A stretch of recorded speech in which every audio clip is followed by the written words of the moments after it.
Dans le cadre de sa visite officielle en Turquie, le Premier ministre, chef du gouvernement de la République du Congo, son Excellence Monsieur Anatole Koline Makosso, a accordé une interview exclusive aux médias turcs. Cet entretien met en lumière la vision stratégique du Congo en matière de diplomatie et de coopération internationale.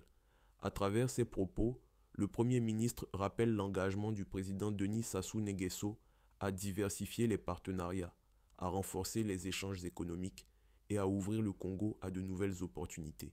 La Turquie, partenaire stratégique en pleine croissance, illustre cette dynamique gagnant-gagnant, avec des projets structurants dans l'énergie, les infrastructures, l'assainissement urbain et le transport. Congo a un partenariat engagé avec Al Bayrak, à la fois donc dans l'assainissement urbain et dans les infrastructures portuaires. Ce partenariat est devenu un axe fort de la coopération entre votre pays et la Turquie. Qu'est-ce qui a motivé ce choix stratégique? Comment voyez-vous les bénéfices à long terme pour le pays en matière de développement, mais aussi d'emploi et de transfert de compétences? La coopération avec Al Bayrak, par exemple, est une volonté personnelle du président de la République, président Denis Sassou Nguesso, qui, par la relation qu'il entretient de façon particulière avec le président Erdogan, avait découvert l'exploit d'Al Bayrak en termes d'assainissement. Je crois qu'à l'époque, le président Erdogan était maire d'Istanbul et le président était impressionné de la qualité de la ville, de l'état d'assainissement, de propreté de la ville et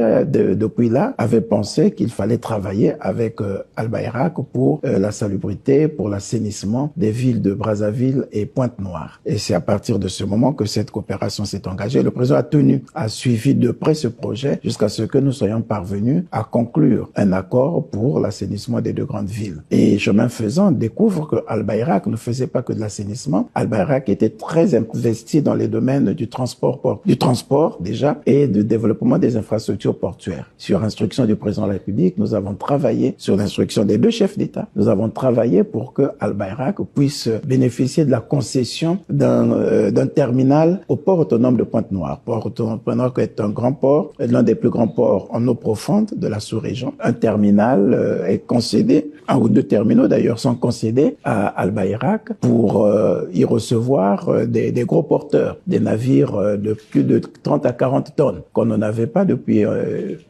longtemps d'ailleurs. Et Al Bayrak est en train d'investir dans ce secteur, a réalisé de grands travaux de dragage, a construit ce terminal et est prêt à faire encore d'autres extensions. Nous pensons que ce sera vraiment une très forte coopération et nous travaillons aussi sur les questions du transport urbain avec Al Bayrak. Oui, vous pouvez vous poser la question, quelles peuvent en être des retombées? C'est des retombées importantes en matière de création d'emplois, en matière de création de richesses, et surtout en matière effectivement de développement de ces secteurs, tant du transport que de l'assainissement de nos villes. Monsieur le Premier ministre, merci. C'est moi qui vous remercie. Beaucoup d'avoir pris le temps de répondre à nos questions et de partager justement votre vision de ce partenariat entre votre pays, la République du Congo et la Turquie. Nous vous souhaitons une visite fructueuse et pleine de promesses dans l'avenir des deux nations. Merci encore. Merci beaucoup, madame. Merci.